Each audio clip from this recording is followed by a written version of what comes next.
gió cũ tu đã truy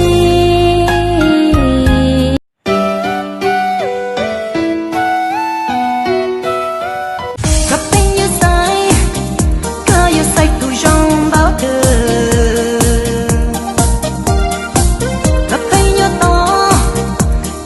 to bay chơi sầu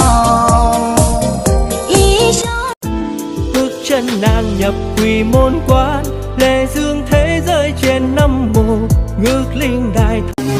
ngồi đàn một khúc hát dành tặng trái tim dần một cuộc tình không như trong mơ, xin gió hãy cuốn xa bờ ngồi đàn xa tròn chỉ có đuổi răng gì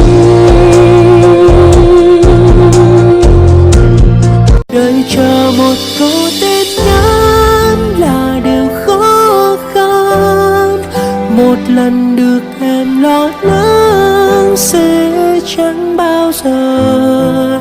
Có lúc anh như dần em nhiều lắm, muốn xóa tên em trong trái tim anh thôi. Còn nhiều điều em chưa biết của một người mới yêu, thầm chịu đựng bao cảm giác nhói đau vô cùng. Hãy nói anh nghe một lời dấu mình chẳng thể gặp nhau nữa, đừng lặng im với anh.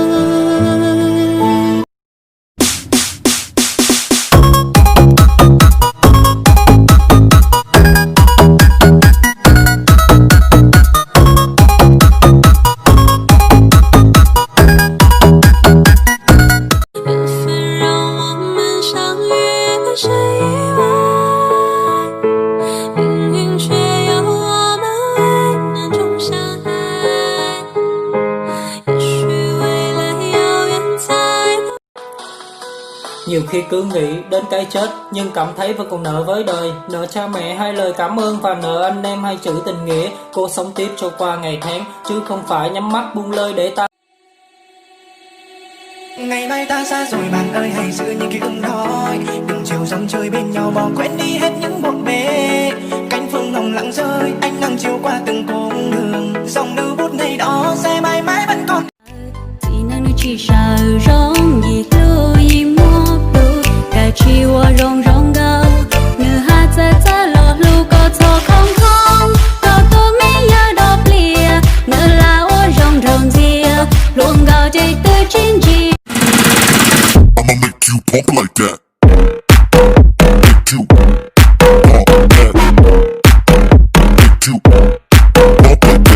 Make you pump like that. Make you pump jack like that.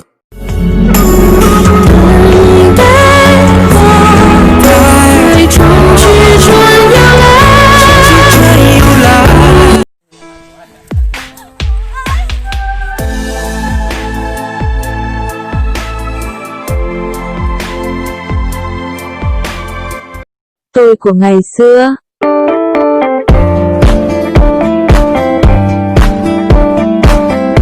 Tôi bây giờ. Vamos volando.